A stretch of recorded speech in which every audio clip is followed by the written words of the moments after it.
আখিরি নবী হযরত মুহাম্মদ সাল্লাল্লাহু আলাইহি সাল্লাম তখন মাতৃগর্ভে। পিতা আব্দুল্লাহ মারা গিয়েছেন। মা আমিনা গর্ভের সন্তানকে আঁকড়ে বেঁচে আছেন।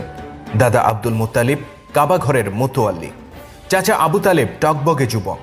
এই পরিবারটি ছিল মিল্লাতে ইব্রাহিমের অনুসারী। সমগ্র আরব পৌত্তলিকতায় ছেয়ে গেলেও রসুলের পূর্বপুরুষেরা ইব্রাহিম আলাইহিস সালামের ধর্মকে যতদূর সম্ভব আঁকড়ে ধরেছিলেন। পবিত্র কাবা আর জমজম কূপের দেখভাল করার দায়িত্ব ছিল তাদের হাতে, আর তাদেরই তত্ত্বাবধানে মক্কা এগিয়ে যায় সমৃদ্ধির দিকে। কাবাকে কেন্দ্র করে গড়ে ওঠে চমৎকার এক নগরী, যেখানে ছিল শত শত পরিবারের বসবাস আর অগণিত মানুষের যাতায়াত। সবকিছুই চলছিল ঠিকঠাক। হঠাৎ একদিন চারদিকে হইচই শোনা যায়। কি এক সংবাদে! মক্কার মানুষেরা পাগলের মতো ছুটতে শুরু করে। ব্যবসায়ীরা তাদের মালামাল ফেলে পালাতে থাকে। বাচ্চারা আতঙ্কে চিৎকার করে ওঠে। দোকানিরা দোকান বন্ধ করে ছুটে পালায়। ভীত ভিউবল মানুষের চিৎকার, চেঁচামেচি আর ক্রন্দনে আতঙ্কের নগরীতে পরিণত হয় মক্কা। মানুষের পায়ে চাপা পড়ে মানুষ মারা যাওয়ার অবস্থা। এক ব্যক্তি ছুটে এসে রসুলের চাচা আবু তালেবকে জানায়, মক্কার নিকটে তাঁবু ফেলেছে ইয়েমেনের শাসক আব্রাহা। তার সেনারা আব্দুল মুত্তালিবের সমস্ত ওট ছিনিয়ে নিয়েছে আর কয়েকজন নিরীহ মানুষকে ধরে নিয়ে গেছে। সে এই নগরী আক্রমণ করে কাবাঘর ধ্বংস করে দিতে এসেছে। এই সংবাদ শুনে আঁতকে ওঠেন আবু তালেব। এক মুহূর্ত দেরি না করে তিনি ছুটে যান পিতা আব্দুল মুত্তালিবের কাছে। আব্দুল মুত্তালিব তখন কাবাঘরের ভেতর অবস্থান করছিলেন। বাদশাহ আব্রাহার তৎপরতার ব্যাপারে তিনি অবগত আছেন, তথাপি তার মুখে উদ্বেগের কোনো ছাপ দেখা যায় না। আবু তালেব পিতাকে বলেন, আপনি কেন এ ব্যাপারে এখনো কোনো পদক্ষেপ নিচ্ছেন না? তারা আমাদের সবগুলো ওট ছিনিয়ে নিয়েছে আর আমাদের লোকজনকে বন্দী করে নির্যাতন করছে। আমাদের সেই সক্ষমতা নেই যে আমরা এই বিশাল বাহিনীর বিরুদ্ধে রুখে দাঁড়াবো। আপনি কিছু একটা করুন। আব্দুল মুত্তালিব বলেন, মানুষকে অভয় দাও আর আমিনার নিরাপত্তার ব্যবস্থা করো। অতঃপর প্রাথমিক পরিস্থিতি সামাল দিয়ে পুত্র আবু তালেবকে সাথে নিয়ে তিনি ছুটে যান নগরীর বাইরে, যেখানে ঘাঁটি গেড়েছে আব্রাহার বাহিনী। পিতাপুত্র যখন ঘাঁটির নিকটে পৌঁছেন, তখন মক্কার সর্বোচ্চ নেতাকে গ্রহণ করতে ন্যূনতম ভদ্রতাটুকু দেখায় না আব্রাহার সেনারা। তারা অস্ত্রের মুখে জিম্মি করে তাকে ভেতরে নিয়ে যায়। অতঃপর তারা তাদের প্রভু আব্রাহার কাছে সংবাদ পাঠায়।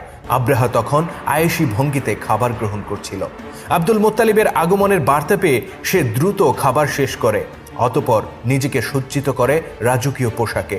সাদাসিধা আব্দুল মুত্তালিবের সামনে সে নিজের আভিজাত্য আর জৌলুস প্রদর্শনের ব্যাপারে বেশ সচেতন ছিল।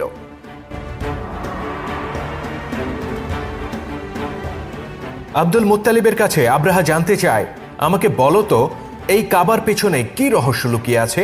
কেন অগণিত মানুষ এখানে ছুটে আসে আর তোমরা তাদের সাথে ব্যবসা করে এত লাভবান হও? আমি ইয়েমেনে প্রাসাদতুল্লায় গির্জা গড়ে তুলেছি শুধুমাত্র মানুষকে ইয়েমেনের প্রতি আকৃষ্ট করার জন্য, কিন্তু তারা সেখানে না গিয়ে কেন কাবাতে ছুটে আসে? আব্দুল মুত্তালিব বলেন, আমি জানি না কি এই গৃহের মাহাত্ম্য। আমি কেবল জানি এটা এক পাথরে নির্মিত ঘর মাত্র। অতঃপর আব্রাহা বলে, আমি পাথরের এই ঘর ভেঙে ফেলতে এসেছি, তবে তোমাদের কোনো ক্ষতি করব না যদি তোমরা আত্মসমর্পণ করো। আব্দুল মুত্তালিব বলেন, আমি এই ঘরের ব্যাপারে চিন্তিত নই। আমি বরং চিন্তিত আমার সেই সব ওটের ব্যাপারে যা তোমার লোকেরা ছিনিয়ে এনেছে। আর আমি চিন্তিত সেই নিরীহ নগরবাসীর ব্যাপারে যাদেরকে তোমার লোকেরা ধরে এনে নির্যাতন করছে। তুমি তাদেরকে ছেড়ে দাও আর আমার সম্পদ আমাকে ফিরিয়ে দাও। আব্দুল মুত্তালিবের এই কথা শুনে চটে যায় আব্রাহা।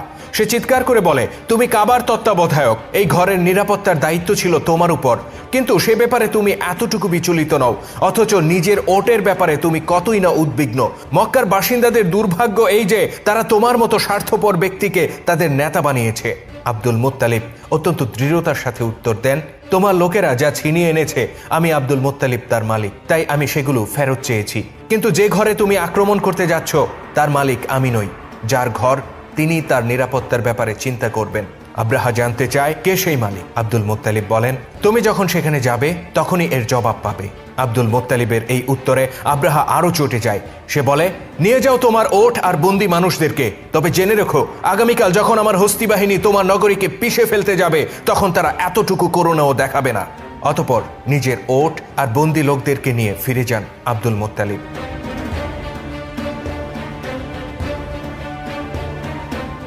পরের দিনের ঘটনা। মক্কা উপত্যকায় ধুলো উড়িয়ে এগিয়ে আসে আব্রাহার বাহিনী। তাদের সম্মুখে ছিল অতিকায় হস্তির পাল। দ্বিতীয় সারিতে ছিল অশ্বারোহী বাহিনী। আর পেছনে অগণিত যোদ্ধা। সবার সম্মুখে অতিকায় এক হাতির পিঠে চড়ে রাজকীয় আসনে আসীন ছিল বাদশাহ আব্রাহা, আর তাকে ঘিরে রেখেছিল দীর্ঘদেহী রক্ষীরা। দাম্ভিক আব্রাহার হস্তি বাহিনীর প্রতিটি পদক্ষেপ মক্কার মাটিতে প্রকম্পন সৃষ্টি করে, আর হস্তি যুদ্ধের গগনবিদারী চিৎকার প্রতিধ্বনিত হয় পাহাড়ের গায়ে।